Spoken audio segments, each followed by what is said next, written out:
Timings ಬೆಳಗಿನ ಜಾವ 4:50 5:10.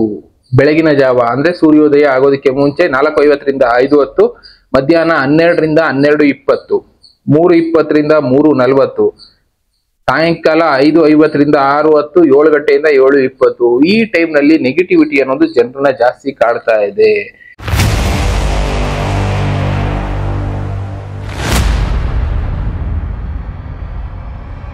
ನಮಸ್ಕಾರ ವೀಕ್ಷಕರೇ.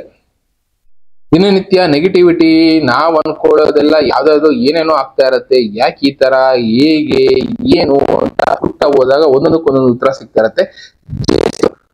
ಒಂದು ಸಣ್ಣ ಬದಲಾವಣೆ ಮಾಡೋದ್ರಿಂದ ಎಷ್ಟೋ ಪಾಸಿಟಿವ್ ಆಗೋ ಚಾನ್ಸಸ್ ಇರುತ್ತೆ ಅಂತ ಒಂದು ವಿಷಯನ ನಾನು ಇವತ್ತು ಯಾರ ಹತ್ರನೂ ಮಾತಾಡುವಾಗ ಅವರು ತಿಳಿಸಿದಂತ ವಿಷಯ ನಾನು ಮೊದಲೇ ಹೇಳಿದೀನಿ. ಕೆಲವಷ್ಟು ಜನ ವಿಡಿಯೋ ಕೊಡೋದಕ್ಕೆ ಮುಂದೆ ಬರೋದಿಲ್ಲ, ಕಾರಣ ನಿಮ್ಗೂ ಗೊತ್ತು ಬಿಡಿ. ಇನ್ನ ಮೇಜರ್ ಆಗಿ ಈ ನೆಗೆಟಿವಿಟಿ ಜನರನ್ನ ಜಾಸ್ತಿ ಅದ್ರ ಕಡೆ ಕರ್ಕೊಂಡು ಹೋಗುತ್ತೆ. ಬೇಸಿಕಲಿ ಜಗಳ, ಈ ಕೆಟ್ಟದ್ದು ನೋಡ್ಬೇಕು, ಇಲ್ಲ ಯಾರಾದ್ರೂ ಹೊಡೆದಾಡ್ತಾ ಇದ್ರೆ ಅದನ್ನ ನೋಡ್ಬೇಕು, ಇಲ್ಲ ಹೊಡೆದಾಡ್ಬೇಕು ಅನ್ಸುತ್ತೆ ಮನ್ಸು, ಬೇರೆ ಈ ತರದಕ್ಕೆ ಕರ್ಕೊಂಡು ಹೋಗುತ್ತೆ ನಮ್ಮನ್ನ. ಅದರಲ್ಲಿ ಒನ್ ಆಫ್ ದಿ ಪಾರ್ಟ್ ಆಗಿ ಮಾಡುತ್ತೆ. ಅದರಿಂದ ಹೊರಗಡೆ ಬರ್ಬೇಕು ಅಂದ್ರೆ ಏನ್ ಮಾಡ್ಬೇಕು ಅಂತ ಎಷ್ಟೆಷ್ಟೋ ಜನ ಪ್ರಶ್ನೆ ಹುಟ್ಬಿಡುತ್ತೆ. ಸಿಂಪಲ್ ಟೆಕ್ನಿಕ್ಕು ಹೇಳಿದ್ದೇನು ಅಂದ್ರೆ, ಅವರು ಜಸ್ಟ್ ಮೆಡಿಟೇಷನ್ ಮಾಡಿ, ಮೆಡಿಟೇಷನ್ ಮಾಡೋದಕ್ಕಾಗ್ಲಿಲ್ಲ ಅಂದ್ರೆ ಒಂದು 5 ಟೈಮ್ ಹೇಳಿದ್ರು. 5 ಟೈಮ್ ಅಲ್ಲಿ ಸ್ಪಿರಿಚುವಲ್ ರಿಲೇಟೆಡ್ ಅದರಲ್ಲಿ ಇನ್ವಾಲ್ವ್ ಆಗಿ, ಅಂದ್ರೆ ದೇವಸ್ಥಾನಕ್ಕೆ ಹೋಗಿ, ಇಲ್ಲ ಆ ಟೈಮ್ ನಲ್ಲಿ ಮೆಡಿಟೇಷನ್ ಮಾಡಿ, ಇಲ್ಲ ಯಾವ್ದಾದ್ರು ಭಕ್ತಿ ಗೀತೆ, ಧ್ಯಾನದ ರಿಲೇಟೆಡ್ ಇರುವಂತ ಗೀತೆಗಳನ್ನ ಕೇಳಿ, ಯೂಟ್ಯೂಬ್ ಅಲ್ಲಿ ಆದ್ರೆ ಕೇಳಿ, ಇಲ್ಲ ನಿಮ್ ಕೈಲ ಸಾಧ್ಯ ಆದ್ರೆ ನೀವೇ ಪಠಣೇನಾದ್ರೂ ಮಾಡಿ. ಈ ಒಂದು 5 ಟೈಮ್ ಇದೆಯಲ್ಲ, ಈ 5 ಟೈಮ್ ದಿನದಲ್ಲಿ ತುಂಬಾ ನೆಗೆಟಿವ್ ಆಗುವಂತ ಟೈಮು. ಆ ಟೈಮ್ ನಲ್ಲಿ ನೀವು ಇದನ್ನ ಮಾಡಿದ್ರೆ ನಮ್ಮ ಸುತ್ತಮುತ್ತ ಇರುವಂತ ನೆಗೆಟಿವ್ ಅನ್ನೋದು ಕಡಿಮೆ ಆಗುತ್ತೆ. ಸ್ವಲ್ಪ ಪಾಸಿಟಿವಿಟಿ ನಮ್ಮ ಬಾಡಿನಲ್ಲಿ ಇನ್ಕ್ಲೂಡ್ ಆಗೋದ್ರಿಂದ ನಾವು ಪಾಸಿಟಿವಿಟಿ ಕಡೆ ಹೋಗ್ತೀವಿ. ಈ ಕೆಟ್ಟದ್ದು ಅನ್ನೋದು ನಮ್ಮಿಂದ ದೂರ ಆಗ್ತಾ ಹೋಗುತ್ತೆ. ನಮ್ಮ ಮೈಂಡ್ ನ ಆಟೋಮೆಟಿಕ್ ನಮ್ಮ ಕಂಟ್ರೋಲ್ ಬರೋದಕ್ಕೆ ಶುರು ಆಗುತ್ತೆ. ಈಗ ಬೇರೆಯವ್ರ ಕಂಟ್ರೋಲ್ ಕೊಟ್ಬಿಟ್ಟು ಯಾರು ಏನ್ ಹೇಳ್ತಾ ಇರ್ತಾರೆ ಅದನ್ನ ಫಾಲೋ ಮಾಡಿ ಬದುಕ್ತಾ ಇರ್ತೀವಲ್ಲ, ಅದರಿಂದ ಹೊರಗಡೆ ಬರ್ಬೋದು. First timings ತಿಳ್ಕೊಂಬಿಡೋಣ. ಟೈಮಿಂಗ್ಸ್ ಬೆಳಗಿನ ಜಾವ 4:50 5:10.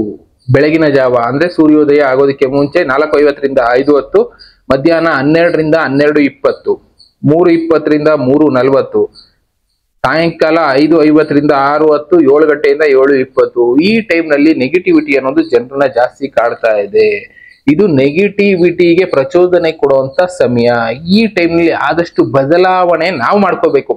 ಅಂದ್ರೆ ನಮ್ಮನ್ನ ನೆಗೆಟಿವಿಟಿ ಕಂಟ್ರೋಲ್ ಮಾಡೋದಕ್ಕೆ ಪ್ರಯತ್ನ ಮಾಡುತ್ತೆ ಆ ಟೈಮ್ ನಲ್ಲಿ. ಅದರಿಂದ ಹೊರಗಡೆ ಬರಬೇಕು ಅಂದ್ರೆ ಈ ಟೈಮ್ಗಳಲ್ಲಿ ಆದಷ್ಟು ನಾನು ಮೊದಲೇ ಹೇಳಿದಾಗೆ ಸ್ಪಿರಿಚುಯಾಲಿಟಿ ರಿಲೇಟೆಡ್ ಅದರಲ್ಲಿ ಇನ್ವಾಲ್ವ್ ಆಗಿ ಸಾಕು. ಮೆಡಿಟೇಷನ್ ಆದ್ರೂ ಮಾಡಿ, ಮಂತ್ರನಾದ್ರೂ ಹೇಳಿ, ನನಗೆ ಗೊತ್ತಾಗ್ತಾ ಇಲ್ಲ ಅಂದ್ರೆ ಯಾವ್ದಾದ್ರು ಭಕ್ತಿ ರಿಲೇಟೆಡ್ ಹಾಡುಗಳನ್ನ ಕೇಳಿ. ನಿಮ್ಮಲ್ಲಿ ಪಾಸಿಟಿವಿಟಿ ಇನ್ಕ್ರೀಸ್ ಆಗಬೇಕು, ನಿಮ್ಮಲ್ಲಿ ಅಂತ ಒಂದು ಎನರ್ಜಿ ಅನ್ನೋದು ಹುಟ್ಟಬೇಕು. ಆ ಎನರ್ಜಿ ಹುಟ್ಟಬೇಕು ಅಂದ್ರೆ ನಾವು ಅದನ್ನ ಫಾಲೋ ಮಾಡ್ಬೇಕಷ್ಟೇ. ಇದು ಅದು ಅಂತ ಇಲ್ಲ, ಈ ದೇವ್ರದ್ದು ಆ ದೇವ್ರದ್ದು ಯಾವ್ದು ಬೇಕಾದ್ರೂ ಕೇಳಿ, ನಿಮ್ಗೆ ಇಷ್ಟ ಬಂದಿದ್ದ ದೇವ್ರು ಕೇಳಿ. ಯಾವ್ದು ಸಿಗ್ಲಿಲ್ಲ ಅಂದ್ರೆ ಹನುಮಾನ್ ಚಾಲೀಸ ಈಸಿಯಾಗಿ ಸಿಗುತ್ತೆ, ಅದನ್ನ ಫಾಲೋ ಮಾಡಿದ್ರು ಸಾಕು. ಇಲ್ಲ ನಮ್ಮ ಮನೆ ದೇವ್ರು, ನನ್ಗೆ ಈ ದೇವ್ರು ಇಷ್ಟ, ರಿಲೇಟೆಡ್ ಟು ದಟ್ ಕೇಳಿ, ಒಳ್ಳೇದಾಗುತ್ತೆ. ಬದಲಾವಣೆ ಅನ್ನೋದು ಫಾಸ್ಟ್ ಆಗಿ ಕಾಣಿಸುತ್ತೆ.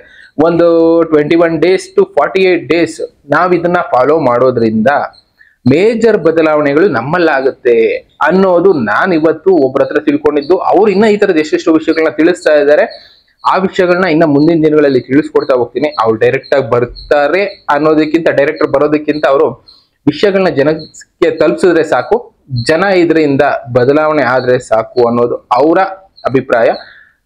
ಎಷ್ಟೋ ಜನ ಈ ತರದವರು ನಮ್ಮ ಮಧ್ಯೆನೇ ಇರ್ತಾರೆ, ಜನರಿಗೆ ಒಳ್ಳೊಳ್ಳೆ ವಿಷಯಗಳನ್ನ ತಿಳಿಸ್ಬೇಕು ಅಂತ ಇರ್ತಾರೆ. ಅಂತವ್ರು ಮನಸ್ಸು ಮಾಡಿ ಇವತ್ತು ಕೊಟ್ಟಿರುವಂತದ್ದು ನಮ್ಮಲ್ಲಿರುವಂತ ನೆಗೆಟಿವಿಟಿನ ದೂರ ಮಾಡೋದಕ್ಕೆ, ಇಲ್ಲ ನಮ್ಮನ್ನ ನೆಗೆಟಿವಿಟಿ ಆಕರ್ಷಣೆ ಮಾಡುತ್ತೆ ಅದನ್ನ ದೂರ ಮಾಡ್ಕೊಳ್ಳೋದಕ್ಕೆ ಈ ಟೈಮ್ಗಳಲ್ಲಿ.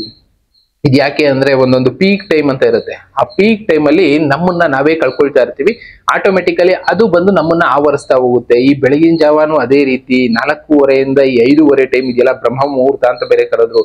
ಆ ಟೈಮ್ ನಲ್ಲಿ ಮೆಡಿಟೇಷನ್ ಮಾಡಿ ಅಂದ್ರು. ಆ ಟೈಮ್ ನಲ್ಲಿ ಒಳ್ಳೊಳ್ಳೆ ಕನಸುಗಳು ಬೇರೆ ಬೀಳುತ್ತೆ, ನೆಗೆಟಿವಿಟಿ ಕಡೆ ಕರ್ಕೊಂಡು ಹೋಗುತ್ತೆ. ಅದರಿಂದ ಹೊರಗಡೆ ಬರಬೇಕು ಅಂದ್ರೂ ಏನಾದ್ರು ಮಾಡ್ಬೇಕಲ್ಲ, ಅದಕ್ಕೋಸ್ಕರನೇ ಈ ಟೈಮ್ಗಳನ್ನ ಅವರು ಎಸ್ಪೆಷಲಿ ಈ ಟೈಮ್ಗಳು 5 ಟೈಮ್ ಹೇಳಿದ್ನಲ್ಲ, ಈ ಟೈಮ್ನಲ್ಲಿ ನೆಗೆಟಿವ್ ಆಕ್ಟಿವಿಟಿ ಅನ್ನೋದು ಜಾಸ್ತಿ ಆಗ್ತಾ ಹೋಗುತ್ತೆ. ನೆಗೆಟಿವಿಟಿಗೆ ಎನರ್ಜಿ ಅನ್ನೋದು ಬರುತ್ತೆ, ಅದು ನಮ್ಮನ್ನ ಕಂಟ್ರೋಲ್ ತಗೊಳ್ಳೋದು ಪ್ರಯತ್ನ ಮಾಡುತ್ತೆ. ಅದರಿಂದ ಹೊರಗಡೆ ಬರಬೇಕು ಅಂದ್ರೆ ಪ್ರೇ ಮಾಡಿ, ಪ್ರೇಯರ್ ಕೇಳಿ, ಯಾವ್ದಾದ್ರು ಆಗ್ಬೋದು, ನಿಮ್ಮ ಮನಸ್ಸಿಗೆ ಬಿಟ್ಟಿದ್ದು. ಇದರಿಂದ ಬದಲಾವಣೆ ಫಾಸ್ಟ್ ಆಗಿ ನೋಡ್ತೀರಾ. ಇನ್ನ ಈ ತರ ವಿಷಯಗಳನ್ನ ನಾನು ಮುಂದಿನ ದಿನಗಳಲ್ಲಿ ತಿಳಿಸ್ಕೊಡ್ತಾ ಹೋಗ್ತೀನಿ. Thank you. ಮತ್ತೆ ಸಿಗ್ತೀನಿ. Good by.